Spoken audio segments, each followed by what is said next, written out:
How did it differ working at William Morris versus when you had your own agency? Well, it was wonderful because I'd go. There was a marvelous man by the name of Howard Hausman, who was not Lefkowitz's right-hand man, who was a very brilliant agent and very smart about matters legal. So if I had a big negotiation for Fred Coe or Arthur Penn, as I did, I got Abe Lasvogel. We put together what became Bonnie and Clyde.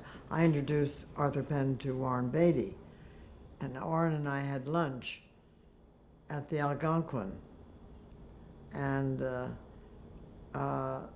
there was a man who had the next office to me, George Wood, who was the real nightclub agent and Las Vegas agent of William Morris, and we both were the only people that could work except Mr. Lasvogel did the entire, and not Lefkowitz, the entire agency. And so George one day came to my office and said, I'm having lunch with Warren Beatty. He's looking for a good writer or director.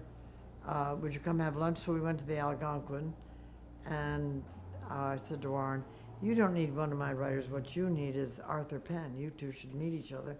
And that's how Mickey One and Bonnie and Clyde were born. And then I went to Abe Lasvogel and I got him to get the monies from Warner Brothers. It's something like that, and so many times, were there moments afterwards where you just had this incredible sense of glee, of follow your bliss? I mean, that felt so right. It was a very exhilarating work to be in, because when you'd work hard to get a play produced, and then I was all involved with theater and with Fred and Arthur on Two for the Seesaw and The Miracle Worker.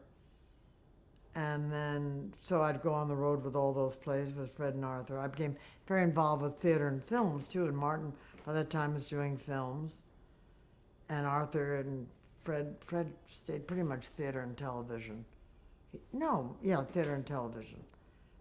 So it was exhilarating. I mean, you'd work for a long time. I mean, to get Warren together with Arthur and then to persuade Mr. Lasvogel, Arthur said, I'm not doing anything unless I have complete creative control, and I want $1 million and nobody can say a thing. And I went in to Mr. Lasvogel and he said, he must be out of his mind. How can you ask for such a thing? I said, that's the way it's got to be. He said, all right, I'll try to get it, and he got it from Warner's.